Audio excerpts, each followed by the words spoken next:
గోహత్య ఇస్లాం ఆచారం కాదు. గోవును బలివ్వడం ఇస్లాంలో లేదు. మరి ఎందుకు బలిస్తున్నారు? అమ్ముతోంది ఎవరు? హిందువులు. పెంచుతోంది ఎవరు? హిందువులు. మీరు అమ్మిన తర్వాత బలిస్తున్నారు. అసలు బలివ్వడం మా ఆచారం కాదు అని ముస్లింసే చెప్తున్నారు. పైగా గోవును జాతీయ జంతువుగా ప్రకటించాలని వాళ్లే ఫైట్ చేస్తారు. మరి హిందువులు ఏం చేస్తున్నారు? గోహత్యలు చేస్తుంటే చేతులు కట్టుకు చూస్తున్నారా? లేదా మా గోవులు కొనండి అని రోడ్డెక్కుతున్నారా? ఇది ప్రస్తుతం దేశంలో జరుగుతున్నటువంటి తంతు. పశ్చిమ బెంగాల్లో సువేందు అధికారి ముఖ్యమంత్రి అయిన తర్వాత ఒక రూల్ పెట్టారు. అదేంటంటే గోవులను బలివ్వకూడదు. బక్రీద్ సందర్భంగా గోవులను బలివ్వకూడదు. 13వ తారీఖు క్లియర్గా ఒక ప్రకటన అయితే విడుదల చేశారు. ఒకవేళ ఇవ్వాలి అనుకున్నా ఇచ్చినా అవి డాక్టర్ సర్టిఫికెట్ ఉండాలి. అవి జీవించడానికి అర్హత లేదు అన్నట్టు. అంటే వాటికి ఏజ్ అయిపోయిందనో, వట్టిపోయినాయనో, జబ్బుందనో, మరే ఇతరత్ర కారణాల వల్లైనా డాక్టర్ సర్టిఫికెట్ ఇస్తే వాటిని వధించవచ్చు అనేది ప్రభుత్వం చెప్పినటువంటి రూల్. వాటి విషయంలో కూడా 14 సంవత్సరాలు ఏజ్ దాటినటువంటి అయి ఉండాలి. ఇప్పుడు కోడి దూడల్ని, ఆవుల్ని, ఎద్దులని బలిస్తున్నారు. బలిష్టంగా మాంసం కోసం సరిపడే అంతగా ఉన్నటువంటి వాడు. ప్రభుత్వం ఈ కఠిన నియమం పెట్టిన తర్వాత ముస్లిమ్స్ ఏమంటున్నారంటే, ఒరే బాబు మీకు దండం పెడతాం, మీ ఆవులను మా దగ్గరికి తేవద్దు, మాకు అమ్మొద్దు, మేము కొనవద్దు, మాకెందుకు ఈ లేనిపోని నిందలు, మమ్మల్ని ఏమో హిందువులు గట్టిగా అంటున్నారు, మేమేమో మీ దగ్గర కొంటాం అంటున్నారు, ఏం చేయను, మీరు అమ్మితే మేము కొంటున్నాం అని చెప్పి ముస్లిమ్స్ అంతా వాపోతున్నారు. ముస్లిం సంఘాల వాళ్ళు ఏమంటున్నారంటే, అసలు మా ఇస్లాం ఆచారంలోనే లేదు గోహత్య, మరి ఇది ఎక్కడి నుంచి పుట్టుకొచ్చిందో, ఈ మాయదారి జబ్బు ఇది మొదలైంది, కొంతమంది చేస్తున్నారు అంటున్నారు. అసలు ఈ కుర్బానీ అనే ఆచారం ఎలా పుట్టింది, ఈ బలిచ్చే ఆచారం ఎలా పుట్టిందంటే, అబ్రహాంని అల్లా బలి అడిగాడు. నీ బిడ్డ ఇస్మాయిల్ని నాకు బలిగా ఇవ్వని అడిగితే, ఇస్మాయిల్ని తీసుకెళ్లి అబ్రహాం బలిద్దాం అనుకుంటే అప్పుడు అల్లా ప్రత్యక్షమై, నీ భక్తికి మెచ్చాను భక్త, నీ బిడ్డను బలివ్వద్దు, కుర్బానీ సాంప్రదాయాన్ని ప్రళయం వచ్చే వరకు కొనసాగించు ప్రతి సంవత్సరం అని చెప్పి అల్లా చెప్పడంతో అప్పటి నుంచి బలిచ్చే సాంప్రదాయం మొదలైంది. మహమ్మద్ ప్రవక్త జీవితంలో ఒక్కసారి కూడా గోమాతను బలివ్వలేదు. వాళ్ళు ఏం బలిచ్చారు అంటే, ఆయన తర్వాతి తరాల వాళ్ళు కూడా గొర్రెను బలిచ్చుకున్నారు. సౌదీ ఆచారాలన్నింటినీ కూడా ఇండియన్ ముస్లిమ్స్ లేదా వేరే ముస్లిమ్స్ కాపీ కొడతా ఉన్నారు. కానీ సౌదీలో ఆవుని బలిచ్చేటువంటి ఆచారం లేదు. మరి ఎందుకు వీళ్ళు దాన్ని కాపీ కొడుతున్నారు? వాళ్ళు అక్కడ ఒంటెనో, గొర్రెనో, పొట్టేలునో బలిస్తారు, కుర్బానీ చేస్తారు, లేదా బిర్యానీ చేసుకొని తింటారు, చపాతీలు నంచుకొని తింటారు. కానీ వీళ్ళు ఆవుని ఇస్తున్నారు బలి. ఎందుకంటే మన దేశంలో తక్కువగా దొరికేటువంటి జంతువు అది. ఇప్పుడు పొట్టేలను కొనాలంటే 10-15 వేలు అవుద్ది. పోనీ దాన్ని అంత కష్టపడి కొన్నా కానీ 4 కుటుంబాలకు సరిపోదు. అందుకని ఆవునిస్తే పోలా, ఎద్దునిస్తే పోలా, బలిష్టంగా మంచి బలంగా ఉంది. పైగా హిందువులు కూడా తక్కువగా అమ్మేస్తున్నారు. ఇది ముస్లిమ్స్ని అలవాటు చేసినటువంటి హిందువుల చరిత్ర. ఇక హిందువుల విషయానికి వస్తే, స్వయంగా హిందువే కోర్టులో పిటిషన్ వేశారు, కలకత్తా హైకోర్టు పిటిషన్. ఏమని? గోవుని చంపడానికి మాకు పర్మిషన్ ఇవ్వండి ముస్లిం సోదరులకి. ఈ గోవుల మీద పెట్టినటువంటి ప్రత్యేక రూల్స్ ద్వారా వాళ్ళ పండుగ ఆచారాలను, సాంప్రదాయాలను మీరు చెడగొడుతున్నారు, వాళ్ళ మనోభావాలు దెబ్బతీస్తున్నారు. గోవుని చంపుకొని మాంసం తయారు చేసుకొని చపాతీలు నంచుకొని చటుక్కుంది వాళ్ళు తినేస్తారు, వాళ్ళకి అవకాశం ఇవ్వండి అని స్వయాన హిందువే టీఎంసీ ఎంపీ మహువా మైత్రి, ఆమె బెంగాలీకి చెందినటువంటి హిందూ కుటుంబం, కానీ హిందూ మతం ఆచారాల గురించి, హిందూ మతం గురించి ఏ రోజు చట్టసభల్లో మాట్లాడరు. ముస్లిమ్స్ గురించి మాట్లాడతారు, తప్పులేదు, సపోర్ట్ చేయొచ్చు. కానీ ముస్లిమ్సే మాకు వద్దురా బాబు, మేము చంపం, మా ఇస్లాం ఆచారం కాదు, గోవుని జాతీయ జంతువుగా ప్రకటించండి రా బాబు అని వాళ్ళు మొత్తుకుంటుంటే, ఈమెకి ఎందుకండి నాకు అర్థం కాదు. ఈమె పోయి కోర్టులో పిటిషన్ వేస్తే జడ్జి గారు ఏంటంటే, అసలు ఏంటి పిటిషన్ ఏంటి, పిల్లి ఏంటి, మీరేంటి, మీ విధానం ఏంటి, కాస్తానే బుద్ధి ఉండాలి కదా అని చెప్పి చివాట్లు పెట్టారు. ఇది ప్రభుత్వం చూసుకోవాల్సిన పని అండి, మీరు వెళ్ళిపోండి ఎక్కడి నుంచి అంటే, ఏమేమంటది, ప్రభుత్వం గోవుని చంపొద్దు అంటుందండి.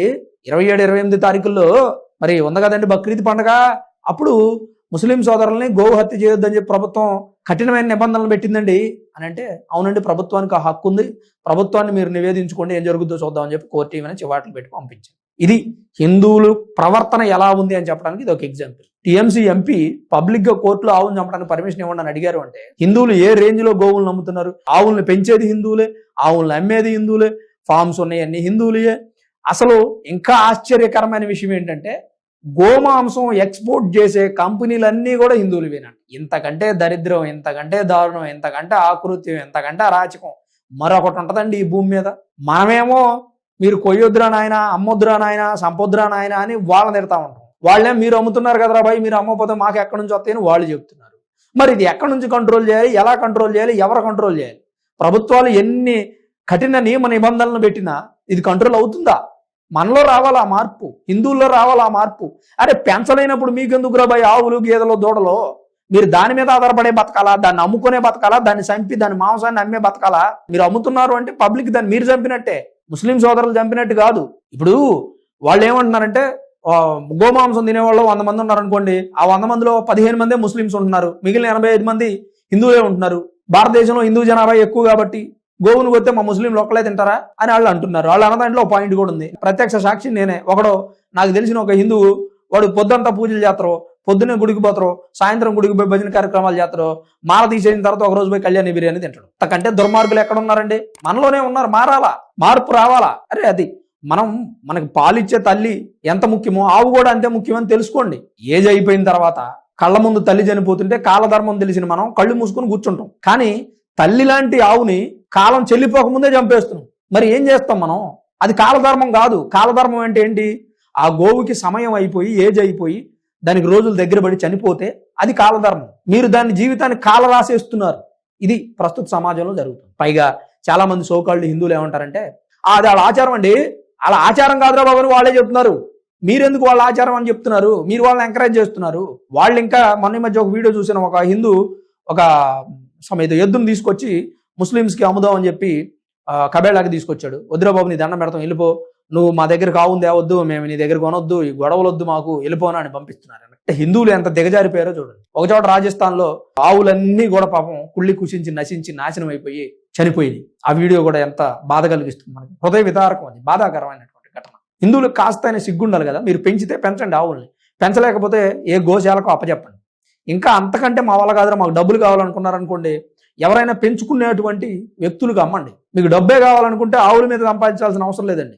గొర్రెలు మేపుకోండి, బ్రహ్మాండమైన ఆదాయం. మేకల మీద బ్రహ్మాండమైన ఆదాయం. కోళ్ళ మీద బ్రహ్మాండమైన ఆదాయం. అంటే కొంతమంది ఏమంటారంటే వీళ్ళంతా అపరమేధావులు. ఈ మధ్య సోషల్ మీడియాలో పుట్టుకొచ్చినటువంటి పెద్ద పెద్ద ఐన్స్టీన్ లాంటి బ్రెయిన్ కలిగినటువంటి మేధావులు ఏమంటారంటే కోడిది ప్రాణం కాదా, గొర్రెది ప్రాణం కాదా, ఆవుది ఒక్కటే ప్రాణం అంట. ఒరే బాబు, మనం తరతరాలుగా గొర్రెని కోడిని మాంసం కోసం వినియోగిస్తూ ఉన్నాం. వాటి ఫార్మ్స్ పెట్టాం, మనం ఎదిగిన తర్వాత కోసుకుని తింటున్నాం. అది మనం హక్కుగా మనం రచించుకుంది. ఈ భూమి మీద ప్రతి జీవికి బ్రతికే హక్కు ఎలా ఉందో ఆవు కూడా అలానే ఉంది. మరి కోడికి గొర్రెక లేదా అంటే దానిని చంపుకొని తినొచ్చు అని మనమే సృష్టించుకొని తింటున్నాం. ఇప్పుడు అడవిలో గొర్రెలు ఉన్నాయి, అడవిలో కోళ్ళు ఉన్నాయి, వాటిని చంపనివ్వట్లేదుగా. ఎందుకంటే అవి ప్రకృతిలో మనతో పాటు బ్రతకడానికి పుట్టినటువంటి జీవులు. వాటిని చంపితే ప్రభుత్వం శిక్షిస్తుంది. కానీ మనంతటా మనమే గొర్రెల్ని కోళ్ళని పెంచుకొని తినేయచ్చు. ఎందుకంటే వాటిని మాంసం కింద విక్రయిద్దామని చెప్పి చట్టాలు, ప్రభుత్వాలు, న్యాయ వ్యవస్థలు చెప్పాయి. మరి ఆవు అడవిలో లేదు కదా, మరి ఊళ్ళోనే ఉందా, మనమే పెంచుతున్నాం, మనం చంపుకొని తినొచ్చు. కానీ మరికొంతమంది తెలివైన వాళ్ళు మాట్లాడతారు. ఆవుని మనం తల్లితో సమానంగా భావిస్తాం. హిందువులు సకల దేవతలు ఆవులో కొలువై ఉన్నారని నమ్ముతారు. ఆవును పూజిస్తే అందరి దేవుళ్ళని పూజించినట్టే అని నమ్ముతారు. పైగా బిడ్డలకి ఆవు పాలు పడతారు. ఆవు పాలు అన్నింటికంటే శ్రేష్టమైనవి. సృష్టిలో ఉన్న జీవులన్నింటిలో ఆక్సిజన్ తీసుకొని ఆక్సిజన్ వదిలేటువంటి జంతువు ఆవే. ఇన్ని ప్రయోజనాలు ఉన్నాయి కాబట్టి మనం ఆవుని జాగ్రత్తగా కాపాడుకుందాం అని చెబుతున్నాం. అది మన స్వార్థమే. ఆవుని జాగ్రత్తగా కాపాడుకునేది మన స్వార్థం కోసమే. కానీ దాన్ని హత్య చేసి మాంసం తింటాం, చపాతీలో నంచుకు తింటాం, లేదంటే బిర్యానీ వండుకొని తింటాం. హిందువులే దుర్మార్గులండి. చాలా మంది హిందువులు ఉంటారు. ముస్లిమ్స్ ఒకవేళ గోహత్యలు చేస్తే చేయొచ్చు, కుర్బానీ అనే వంకతో బక్రీద్కి ఇట్లా కోయొచ్చు. కానీ వాళ్ళు కోస్తున్నారు అంటే మనలో యూనిటీ లేదు, మనమే తప్పు చేస్తున్నాం, వాళ్ళకి అవకాశం ఇస్తున్నాం. అది ఇవ్వద్దు అని చెప్పి నేను హిందువులందరినీ నా తరపు నుంచి విజ్ఞప్తి చేస్తూ ఉన్నాను. ప్రతి వ్యక్తి కూడా హిందువులు తెలుసుకోవాల్సిన అవసరం ఉంది. ఇప్పటికీ ముస్లిం సోదరులు కోస్తే తింటే తినొచ్చు, కానీ వాళ్ళు కాకుండా మిగిలిన కులాల వాళ్ళు కూడా తింటున్న వాళ్ళు చాలా మంది ఉన్నారు. మనం కులాలు చెప్పకూడదు మామూలుగా, నాకు అసలు ఆ ప్రస్తావన ఇష్టం ఉండదు. కానీ అలా తినేవాళ్ళు కూడా చాలా మంది ఉన్నారు. దాన్ని ఖండించండి మొదట. ఇది నేను మీ నుంచి కోరుకునేది. పైగా హిందువులు గోవులను అమ్మేయటం, హిందువులు గోవుల్ని చంపేయటం అంటే అమితే చంపినట్టే కదా. అది నా ఉద్దేశం. డబ్బుల కోసం చేస్తుంటే హిందూ నాయకులేమో ఈ బక్రీద్ సందర్భంలో గోహత్య చేయడానికి ముస్లింస్కి పర్మిషన్ ఇవ్వండి కోర్టులో పిటిషన్లు వేస్తూ ఉన్నారు. మరి ఇలాంటి ఘటనల గురించి మీరేమనుకుంటున్నారు? మీ అభిప్రాయం ఏంటి? టీఎంసీ నేత మహోమైత్రి, అలానే ఆకృతి జమాన్ అంట టీఎంసీ ఎమ్మెల్యే, ఆయన కూడా గట్టిగా పోరాడుతున్నాడు. మా ముస్లిం సోదరులకి గోహత్య చేసుకొని తినడానికి అవకాశం ఇరా, ఈ పండగ సందర్భంగా మా మనోభావాలను మీరు గౌరవించరా అంటారు. మరి మా మనోభావాలను ఎవడు గౌరవిస్తాడు రా భయ్? అంటే మాకు మనోభావాలు లేవా? అయితే అబ్బతినవా? హిందువులు సిగ్గు లేనోళ్ళ, బుద్ధి లేనోళ్ళ, జ్ఞానం లేనోళ్ళ? మాకు కూడా ఉన్నాయి కదా మనోభావాలు, మమ్మల్ని కూడా మీరు గౌరవించాలి కదా. మేము ప్రతి దాంట్లో మిమ్మల్ని గౌరవిస్తున్నప్పుడు మీరు మమ్మల్ని ఒక్క విషయంలో గౌరవించలేరా? ఇదేం న్యాయం భయ్? నాకు అర్థం కాదు. అన్నదమ్ములు అంటున్నారు, ఒకే దేశంలో ఉన్నారు, బాయి బాయి అంటున్నారు, మీరు మమ్మల్ని ఏమనకూడదు అంటున్నారు, మేము మిమ్మల్ని ఏమనకూడదు అంటున్నారు. పైగా మీరు సపోర్ట్ చేసేటువంటి పాకిస్తాన్ వాళ్ళు వచ్చి మా మీద దాడి చేస్తున్నారు, మేము కాముగా ఉండాలి, కానీ మీరు మాత్రం ఆవును చంపేయచ్చు. అంటే అందరి గురించి కాదండి, ఈ ఆకృతి జమాను గురించి మాట్లాడుతున్నాను నేను. అతను మాట్లాడేటువంటి మాటలు అవి. ప్రభుత్వం అంట ముస్లిమ్స్ యొక్క మనోభావాలు దెబ్బతీస్తూ వాళ్ళు పండగలు చేసుకోకుండా ఫ్రీడమ్ ఇవ్వకుండా హరించి వేస్తుందట. పండగలు చేసుకోవడం అంటే ఏంటండి? రోడ్డు మీదకి వచ్చి ట్రాఫిక్ జామ్ అయ్యేలాగా వాహనాలన్నింటినీ ఆపేసి నమాజ్ చేయటమా? లేదా హిందువులు సకల దేవతలు కొలువై ఉన్నారని నమ్మేటువంటి గోహత్య చేయటమా? గోవును చంపేయటమా? ఇది ఎక్కడ న్యాయం? వీళ్ళకి సపోర్ట్గా కొంతమంది హిందువులు సమాజాన్ని ఉద్ధరిద్దామని చెప్పి రాజకీయాల్లోకి వచ్చి సరైనటువంటి అవగాహన లేక హిందువులకే వెన్నుపోటు పొడుస్తున్నటువంటి మహువా మైత్రి లాంటి వ్యక్తులు. ఒక రకంగా చెప్పాలంటే పాపం ముస్లిం సోదరులు చాలా మంది గోహత్య చేయొద్దని చెప్పి, అది ఇస్లాం ఆచారం కాదని చెప్పి పోరాడుతున్నారు. గోవుని జాతీయ జంతువుగా ప్రకటించాలని చట్టసభల్లో మాట్లాడుతున్నారు. వాళ్ళందరికీ ఒక రకంగా హ్యాట్స్ ఆఫ్ చెప్పొచ్చు. నిజంగా ఇలాంటి ఒక ప్రకటన జరిగితే బాగుంటుందనేది నా అభిప్రాయం. మరి గోవుని జాతీయ జంతువుగా ప్రకటించాలనే డిమాండ్ పైన మీ అభిప్రాయం ఏంటి? మహువా మైత్రి కోర్టులో పిటిషన్ వేసి గోహత్య చేయడానికి అవకాశం ఇవ్వండి అని జడ్జి గారిని అడగటం ఏంటి? ఆమెకి ఆకృతి జమాన్ అనే టీఎంసీ ఎమ్మెల్యే సపోర్ట్ చేయడం ఏంటి?